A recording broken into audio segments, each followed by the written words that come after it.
Carson's Corner is a black LGBTQ-owned small business. They sell merchandise and apparel on pop culture franchises such as Dragon Ball, King of the Hill, Sailor Moon, and of course and most importantly, Power Rangers.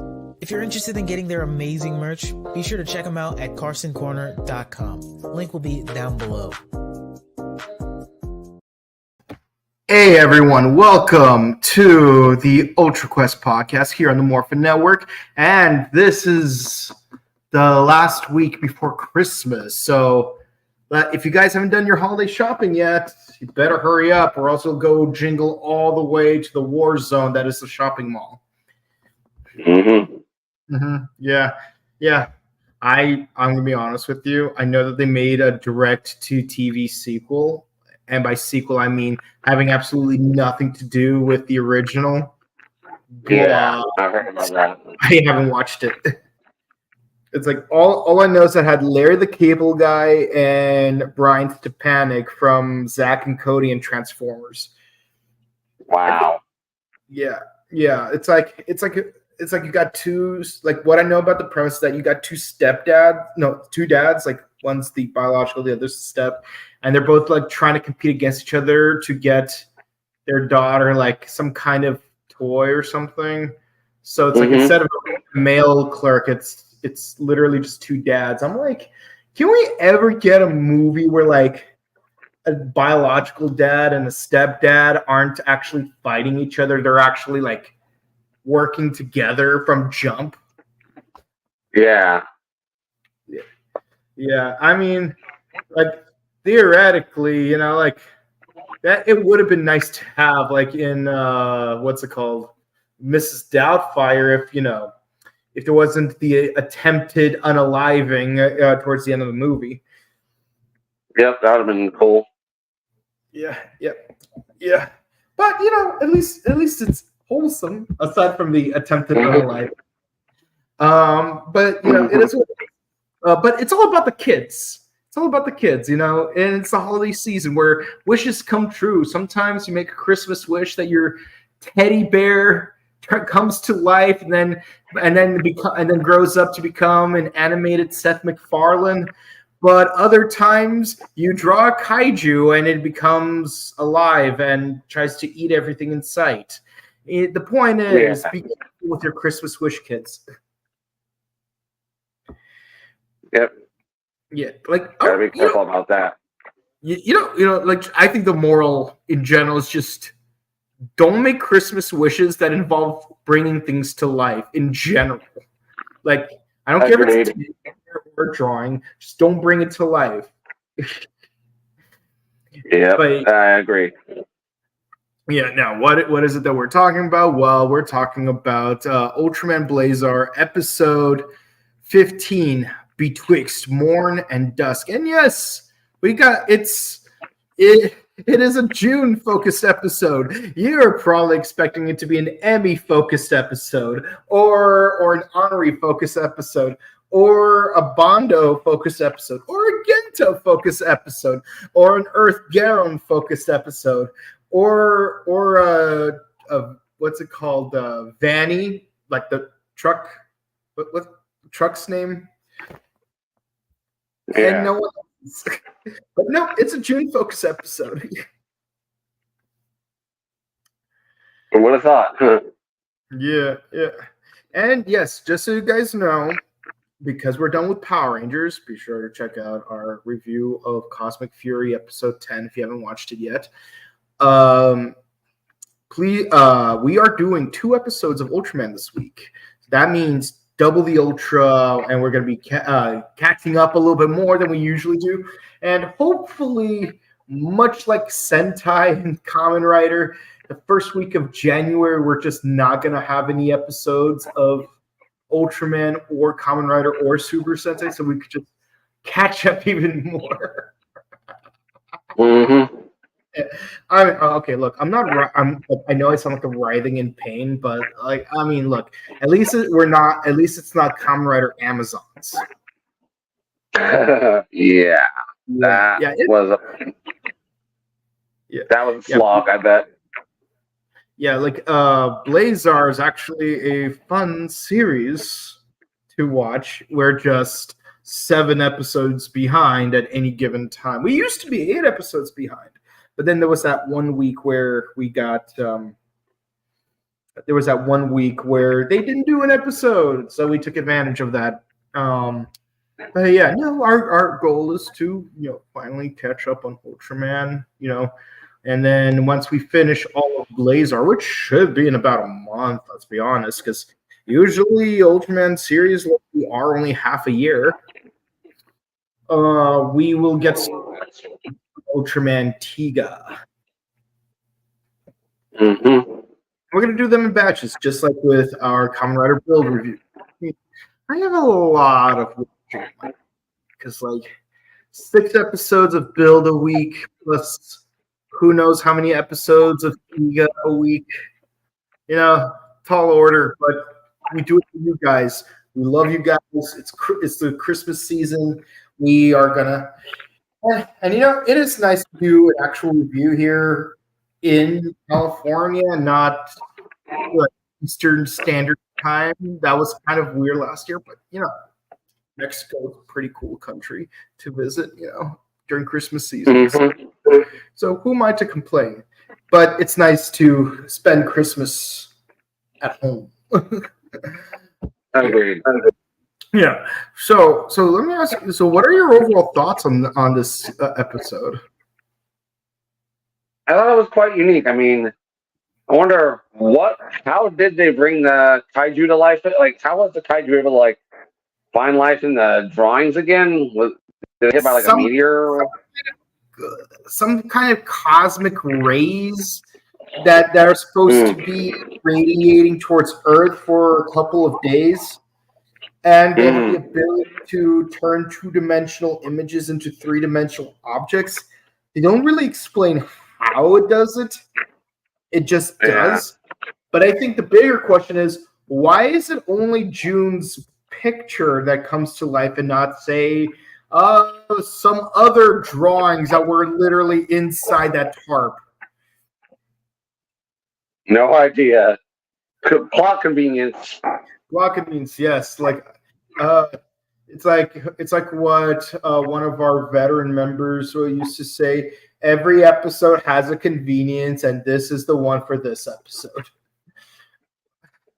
But yeah. So June makes a new friend. That's nice because he seemed very antisocial in past episodes, and yes, he's typically basically Gento.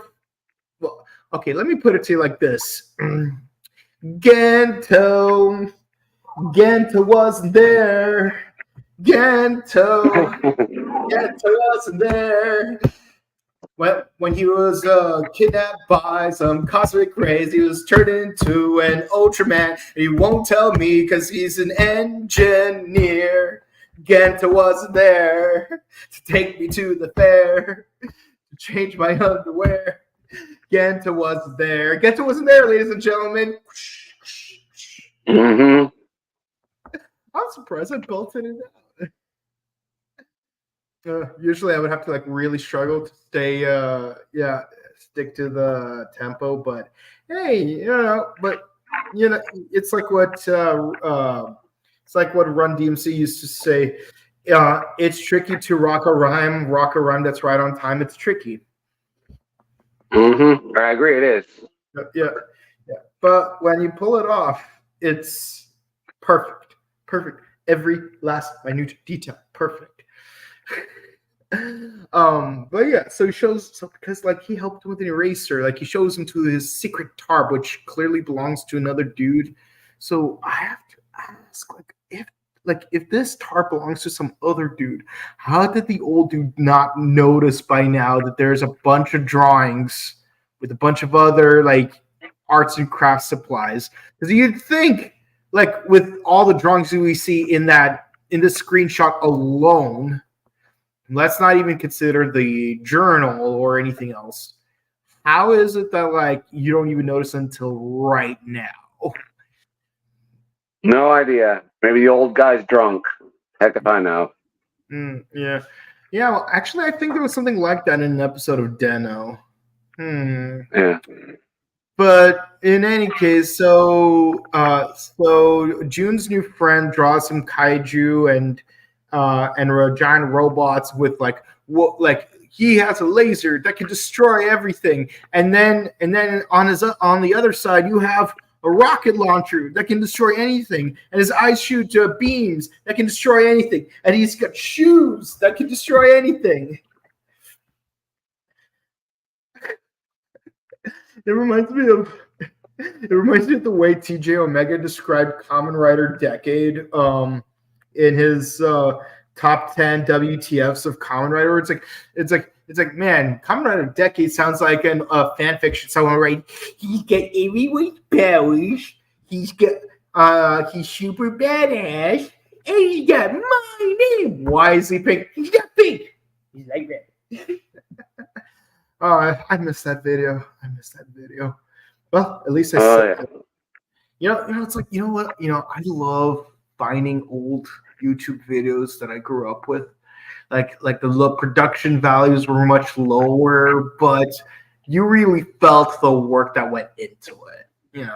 It's like now a lot of YouTube videos nowadays, it's like, yeah, they have higher production value, but some of it just feels like it's just like grasping on trends or like going through motions. Heck, even when making a bridge series became popular, everyone would start like trying to make their own bridge series, but like would just like do the bare minimum of it, where even Martin Billy made a joke about that when he made Naruto Bridge, and there was like a and inside that Naruto Bridge universe, Iruka is a One Piece fan. He's obsessed with One Piece. So Iruka makes his own One Piece abridged series. And it's like you could hear Iruka's annoying voice, like doing all the characters. Does the slight bit changes. It's like, oh, it's a barrel. It's like, do the barrel roll or something. Okay, let's do that, Star Fox. I'm the Juggernaut bitch, Leroy Jenkins. Hi, I'm Mr. One Piece, and I'm looking for the One Piece. Have you seen the One Piece? Spare the One Piece. I have the One Piece. Where's the One Piece? Yeah. So it's like, yeah. What I loved about that video is it really was a good critique of like the trend of like people wanting to make an abridged series, but not really thinking over the process of making it good. That's true. Yeah. And a lot of people are like doing like no matter what it. I mean, just look at Netflix right now. They're like ripping off Mr. Beast, and I don't even watch Mr. Beast.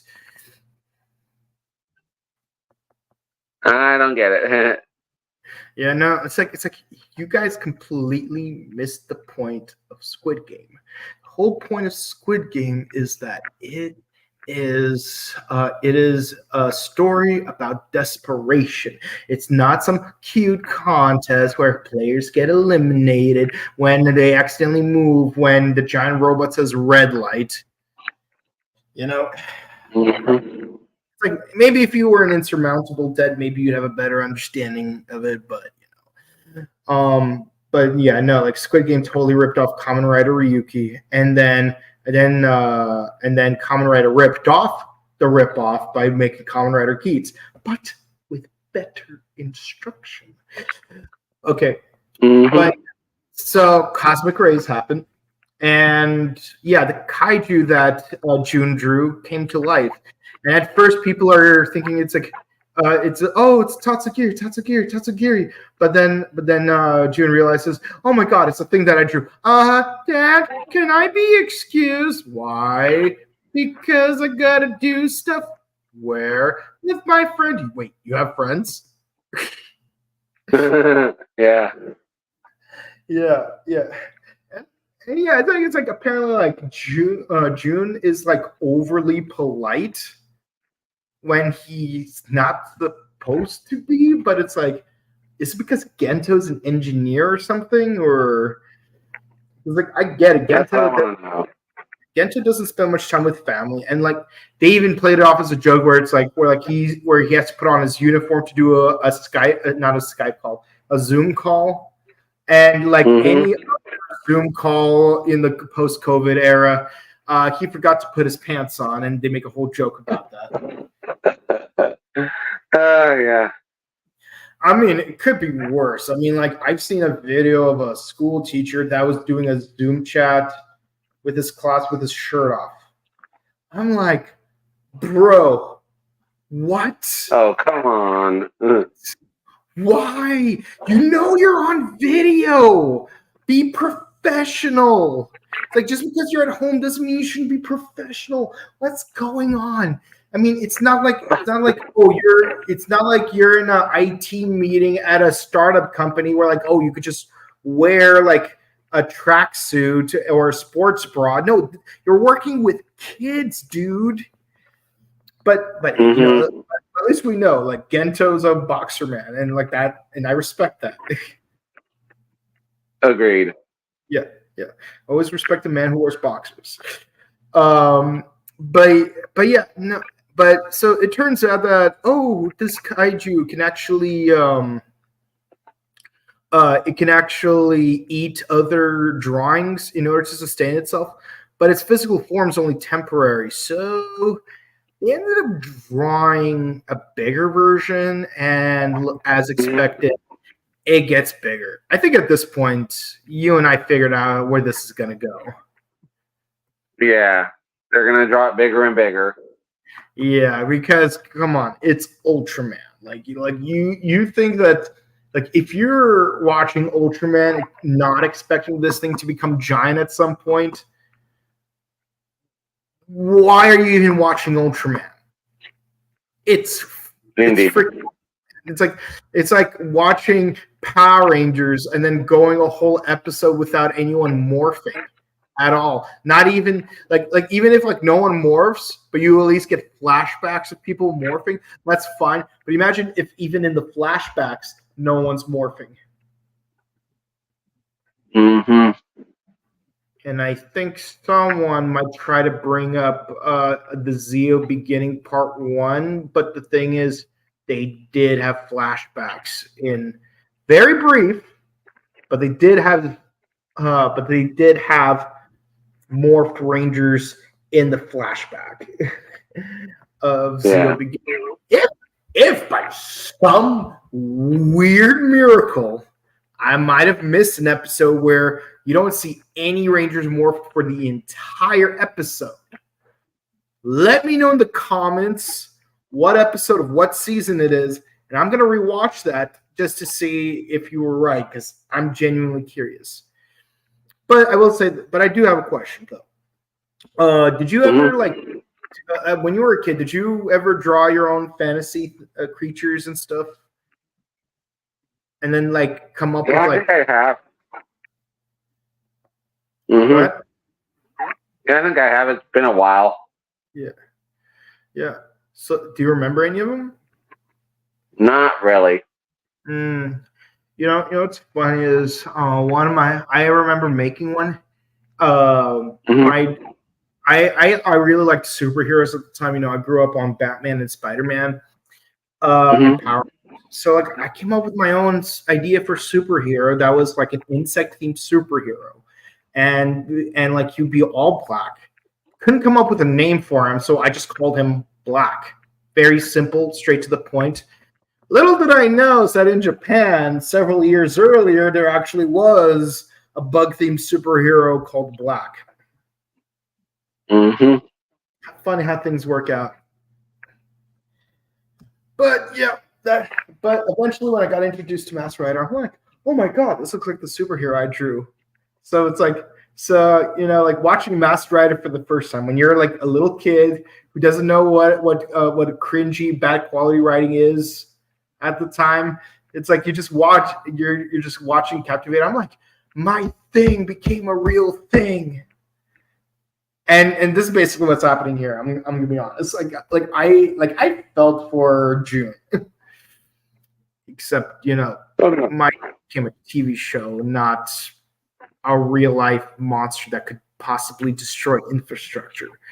But yeah, I remember at a like things were like very rectangular, and then in middle school at a phase where everything was overtly muscular.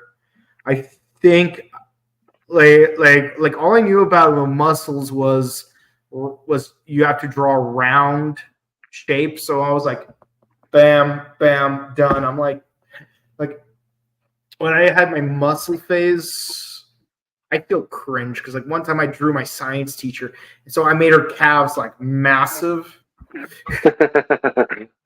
I feel really embarrassed. And to that teacher, if you have ever seen that picture of you, I apologize. I will redraw you and do a better job at it. No, because like that was part of the assignment. We had to like draw one of our teachers in middle school. Okay. Yeah, no, but I think over time I got better at drawing. So I think if my drawings came to life now, I think they'd be less conspicuous. Okay. Yeah, but yeah, no, it's cool. It's cool. It's about child imagination, or should I say, Tsuburaya imagination. Yep. Okay, so we know what's gonna happen. They're gonna draw it. Oh, and I love how like they're always trying to hide the kaiju from a bunch of people. There's even a part where all the other kids are doing this dance sequence to keep these two women from finding out, and then June effectively like curses them out. He does. I did notice that. Yeah, that was pretty funny. Yeah. What was the other thing I wanted to say about that? Oh yeah, I love how like the little girl was like, how did these other kids find out? I don't know. Like you told them, did you? We told you not to tell anyone. I didn't tell anyone. I just wrote about it on the internet.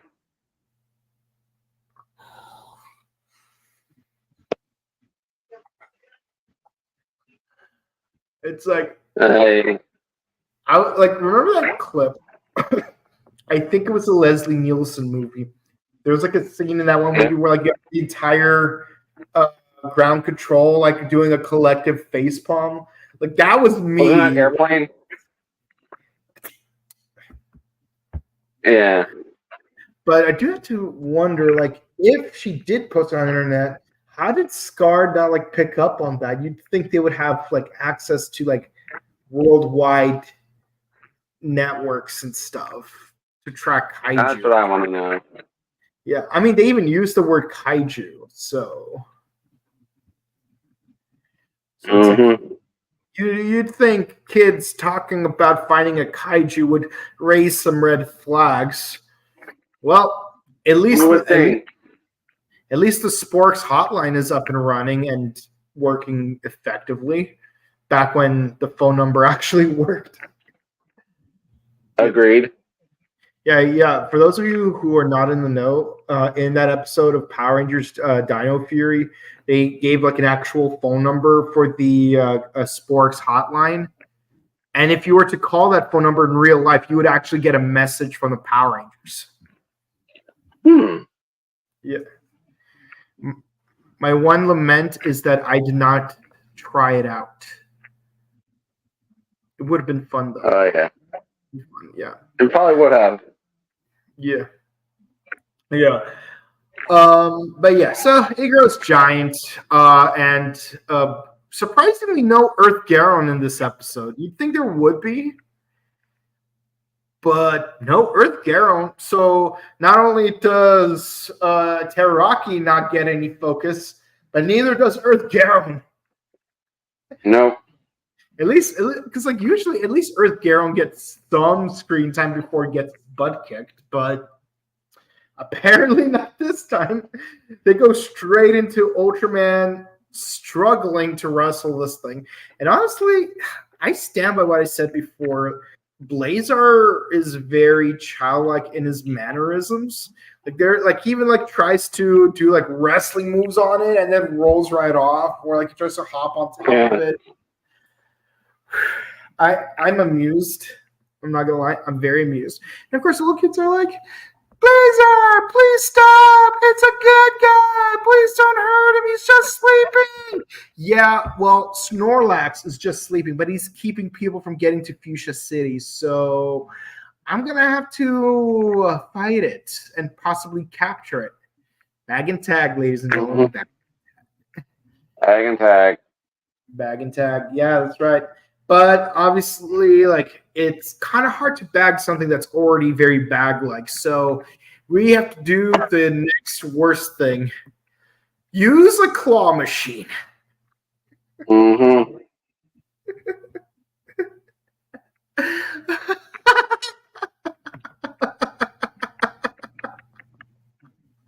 I don't even know what. I can make a joke about this, but I have no idea which direction I want to take this. I mean, there's the easy one. Ooh, the claw. That's the easy way out, yeah. And who stays? We want to be chosen. But the other route is, damn it, I lost my quarters. Now I can't use the claw machine again. Because like Blazar does drop. Mm-hmm. Oh god, this is too funny. But yeah, Blazar, he like drops it. I'm like, can't Blazar just make another plasma spear that takes the form of a claw? So my joke here is he's out of quarters. Blazar is out of quarters. Well, yeah. He should have went for that Pokemon card, but instead he decided to get the giant space plushie.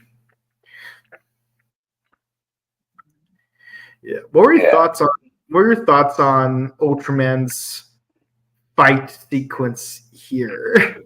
If you could call it that. It was actually kind of fun. It was actually kind of funny, like watching him like kind of wrestle with what was essentially like a giant plushie. Yeah. And then he just kind of takes it up into space and it becomes a constellation. Yeah. He actually does that. He does the humane thing. But I will say this. I'm like, why didn't you do that sooner? I don't know. Gotta pad out the episode somehow. Yeah, I guess it is, if we're being honest about it. Yeah. I don't know what to say about this anticlimactic ending.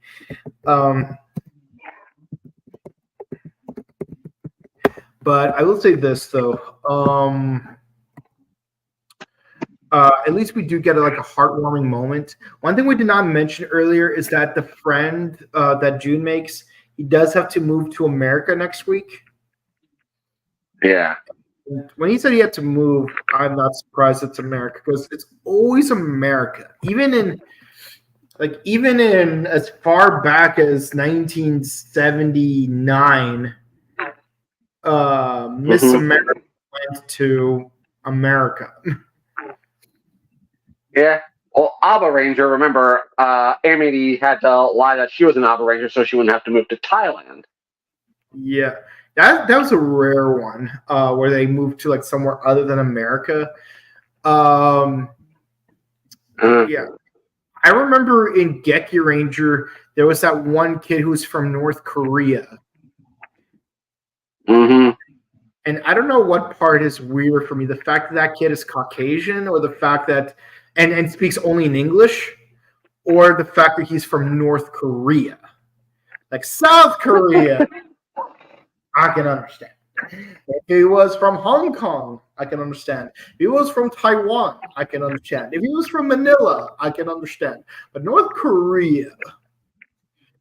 But hey, I did find it interesting. It's like, oh, this kid only speaks English.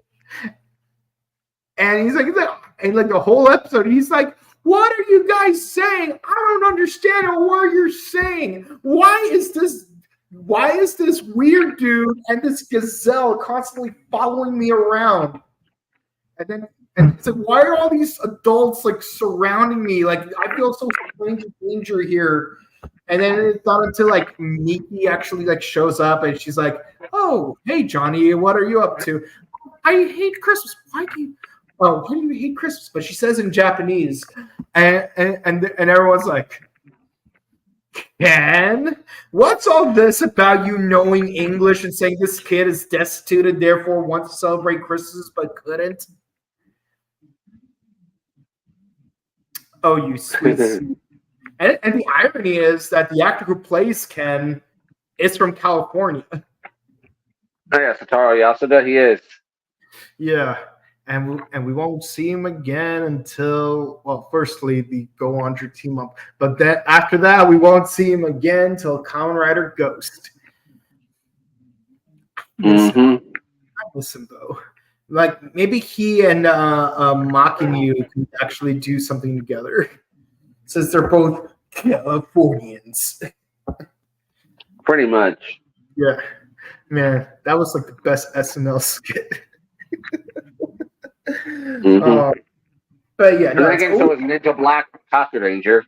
He was also from California, Yeah. and the character is like, "I do not speak Japanese. I am cowboy from California." What I do find really interesting is how Hiro Mizushima has such a fluent American accent. It's crazy. And the thing is, it's like, no, it's not even an issue of like, oh my god, this Japanese dude speaks English. No. What's weird to me is that he speaks English with an American accent. Yeah. With an American accent. Yeah, it's not like Monty Green and Monty Ranger. Yeah. Or Gao Yellow. Oh my god! Or Deca Blue. Oh! I swear, Gao Yellow is a live-action Joseph Joestar. Is. Yeah, of course, yeah, Deca Blue has a lot of English, like, perfect. Yeah, perfect. Yeah, but I also love the what's his name? Gayamatsu Senpacento. He doesn't actually say the word thousand, like he uses the Japanese word for thousand, but still pacento. Yeah. And of course you got what's her name from Forza saying oops. Yeah. Yeah, no. But yeah, no, like more often than not, whenever a character leaves Japan, it's more often than not to America. Like like in Sun Vulcan, that's the famous one where the Red Ranger leaves to work for NASA. Yeah, and then in Akiba Ranger they reference that by like having Akagi get a letter from NASA saying he has to go while Geki Blue's twin brother from episode 38 shows up to become the new Red Ranger. Yeah, and it's like everything is, the entire universe is dead set on making sure that Akagi ends up in America. To the point that even Malshina is like trying to like save him from being deported. Wow. Yeah, one of these days we really should do a retrospective on Akiba Ranger, but we'll get there when we get there. Yeah, so what are your final thoughts on this episode and what's your score? Overall, I mean, it was a pretty solid episode. I mean, the focus on Gento's kid was kind of nice. It offered some little cute moments. But in all honesty, like the fight, it did kind of offer some funny moments with the Ultraman fighting the kaiju, even though it did kind of seem like padding after a while. So I'd say maybe a solid like anywhere between like 8.5 to 9 because it kind of just, in a way, it was a good episode, but didn't really advance the plot of the story much. Yeah, because like in the previous episode, we had like this crazy conspiratorial stuff going on where like, oh, we got these files about V99, and the chief is hiding something. We just don't know what exactly, and all this and all the stuff. But like at the end of the day, it's like the very next episode is like, oh, let's do an episode focusing on just kids. And don't get me wrong, they are the target audience, but it's like you're just gonna do this. You're just gonna pull a great divide on us. Yeah. It's like the Goku learning to drive episode. Yeah, that would be a better analogy than what I went with. Yeah, it's the Goku learns to drive episode. You know, you know what's sad is that like there are so many other Dragon Ball Z filler episodes that were actually really good and actually advanced the plot of the story. Like, for example, like that one episode that takes place on Gohan's birthday called A Girl Named Lime, where like Gohan just finds a village that's like struggling because a guy that hired mercenary like is like making a dome city, but only for the ultra rich. And then at the end of the episode, Gohan just blows up the dome, and it's like, listen, everyone, see how I blew up that dome like right instantly? Right now, Cell is stronger than I am, and I'm still training. And even if I finish my training in 10 days, I still don't know if I will be strong enough to defeat Cell. So if I, at my current state, can destroy that dome, how do you think you'll handle against Cell? And he gets a lot of hate for it, like Zuko from Zuko Alone.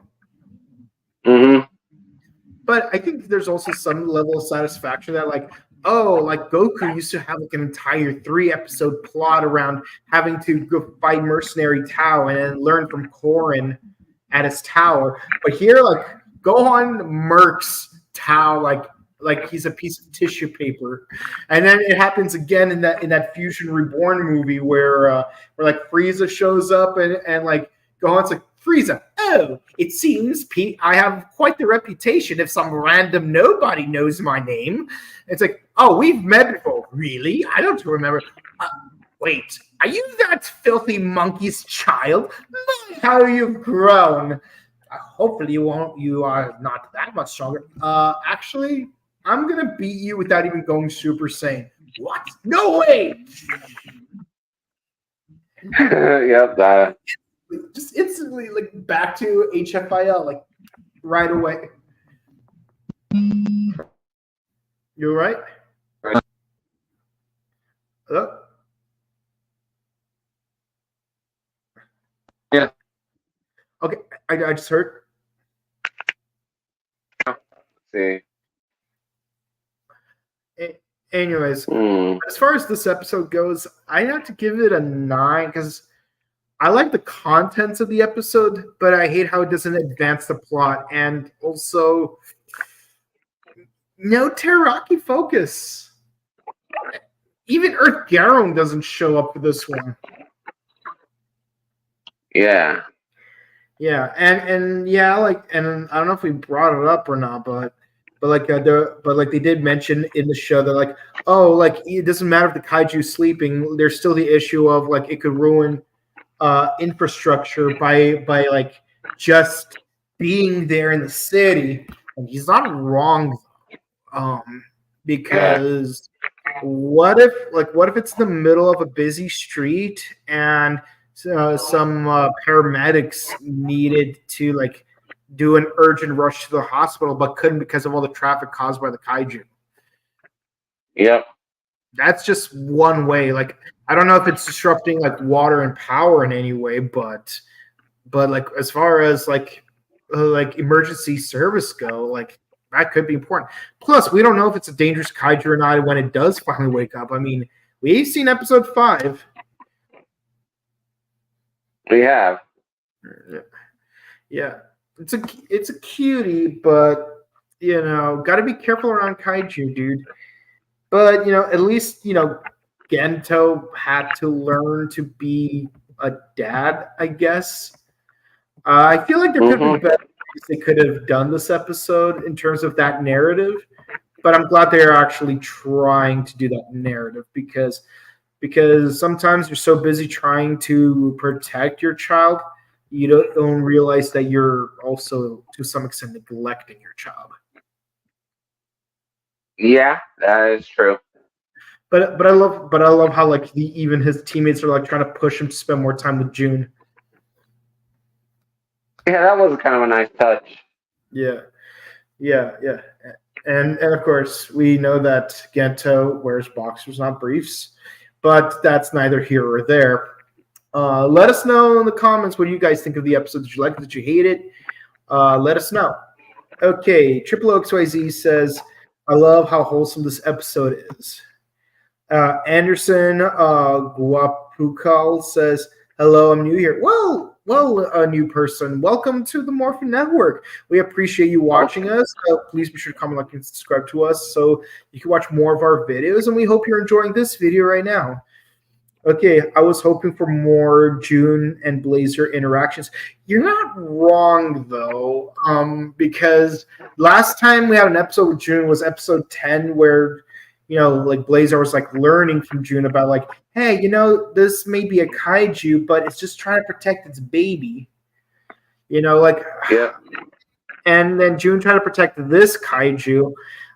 I feel like if there was if like Blazar at least looked around and saw June and like, I don't know, had some kind of like memory thing from that earlier episode or something, some kind of connection between the two characters, because I feel like to some extent Blazar is trying to learn from June, and like I said, Blazar does seem very childlike in its mannerisms, so better way to learn about being an adult Ultra from like observing a child human. You could do that. Yeah, and again, I've never watched Ultraman Kids, so please don't sue me. I give it an 8 out of 10. Okay. Still no teriyaki focused. Yeah, crazy. Like we're 60% there, and still no teriyaki. Actually, come to think of it, teriyaki doesn't even have any lines in this episode either. Yeah. It's like, poor guy is getting shafted hard. Like, I feel sorry for the guy.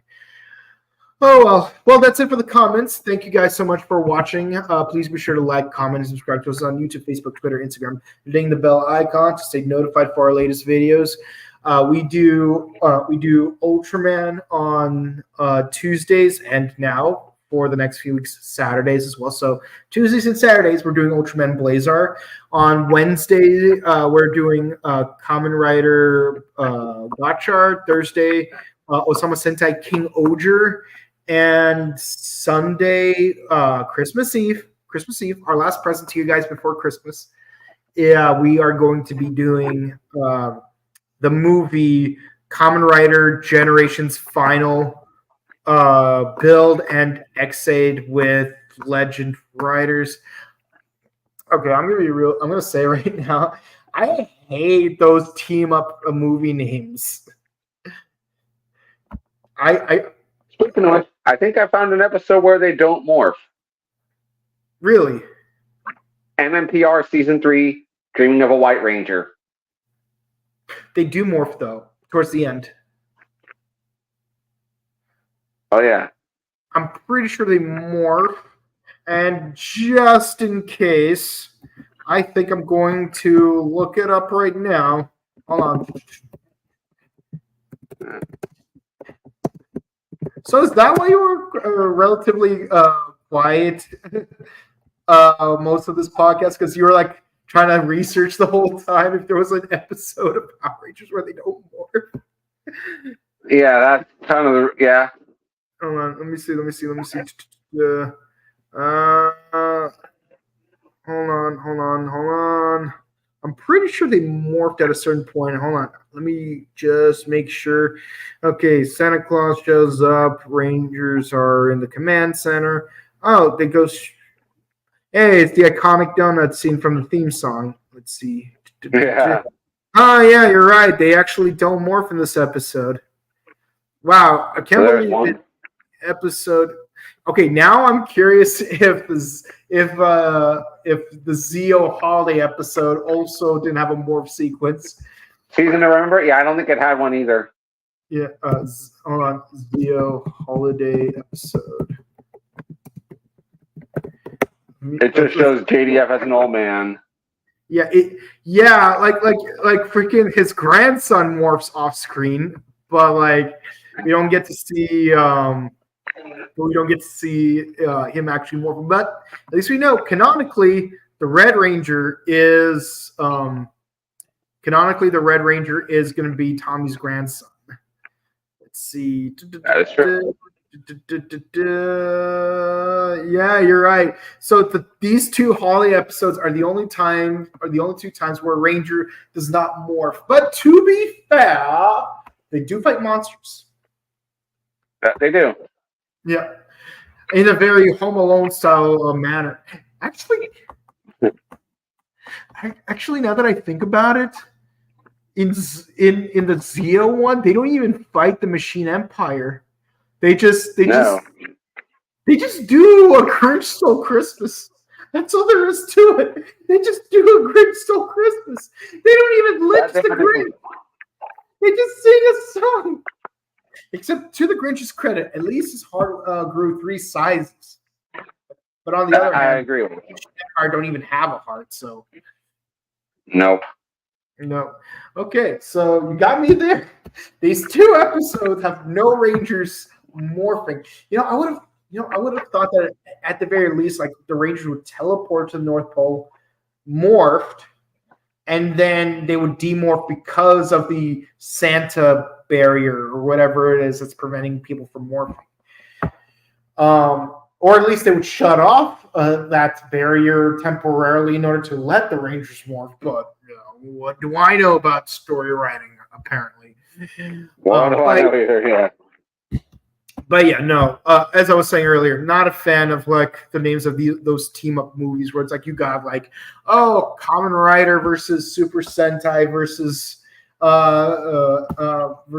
Metal Hero versus Ultraman versus Kikaida versus Inazuman versus Garo versus Sailor Moon versus Ninja Turtles. They get pretty long-winded. Yeah. No, like for me, like the cringiest one is the summer film for Guy, because it's called A Great Soccer Battle Golden Fruit Cup. I'm like, you could have just called it the Great Soccer Battle or Battle for the Golden Fruit. So, like, that works. Yeah, it's like sometimes simpler is better. I remember like with Fies, it was just called Paradise Lost. Blade, Missing Ace, Kabuto, Godspeed Love, Kiva, King of Hell Castle, Denim, I'm Born. That's simple. I'm Born. I mean, to be fair, for Decade, All Right versus Die Shocker actually kind of fits because it's an anniversary season. Yeah, but at least like Sentai avoids the pitfall of the long-winded ones like Kyoryuger, gobbling to a music. Yeah, remember when it was remember when like Bokinger had the Most Dangerous Precious? Or Mod Ranger was Bride of Infertia. Now here's the fun one. Deca Ranger Full Action Blast. Yeah. That sounds like a TV block on G4. It does. Yeah. Except no Kaiju Wrestling Federation, no movies that don't suck, no X-Play, no Attack of the Show, no Ninja Warrior Sasuke, no Unbeatable Bonsuke, and most certainly no Banzai. I liked Banzai. That show's hilarious. That show was fun. Yeah. It's like Japanese gambling shows are so fun. It's like there wasn't even one about Doctor Who. It's like which doctor from Doctor Who is knocking on the door? Is it A, Tom Baker, B, hold on, his name? Davidson. Davidson. What was Davidson's first name? Is it C, Colin Baker, or D, Sylvester McCoy? Place bets now. Betting ends. It's gonna bother me all day now. Like, who's the fifth Doctor's name? It was something Davidson. Hold on. Fifth Doctor. I do find it hilarious how the fifth Doctor was David Tennant's favorite Doctor. Oh, so it was Peter Davidson. I was thinking Peter Davidson, but then I was like, wait, no, Pete Davidson was the guy from SNL. What's going on? Now I'm imagining Pete Davidson from SNL dressed up as Pete Davidson. Oh no. So stay tuned to all of our shows this week. We do have a modified schedule to accommodate the Christmas weekend. So definitely stay tuned by dinging the bell icon. And also just go to our channel to see when our upcoming videos are going to be. Also, check out our sister channel, The Buttery Show, where, speaking of Doctor Who, we are going to be discussing Day of the Doctor, the 50th anniversary of Doctor Who, this Friday at 7:30 p.m. Pacific. And on on Sunday, we're gonna finish it off with the 60th anniversary, and we're gonna discuss all three parts of the special in one go. So stay tuned for that. And you could find Miguel's personal content on. Give me a second. I gotta scroll up. There we go. You can find me over on Instagram at that blue dinosaur guy. And you can find me on Instagram, Boken_Kabuto, and on Twitch at twitch.tv/BokenKabuto. With all that said, guys, thank you guys so much for watching. Stay safe, stay hydrated, update your emergency kits. Make sure you don't get into any trouble doing that last minute holiday shopping. Don't fight with any male people or wrestling against the other parent in a divorced marriage or whatever over that action figure that's been sold out for months because you didn't order it on Bandai Premium or whatever have you. And Miguel, care to close us out this holiday season? Yeah. I would like to think maybe that Santa Claus is possibly a fan of Daft Punk. For when he delivers his presents, he's going around the world, around the world. Ha ha ha ha. Good one. We'll see you guys next time. Bye.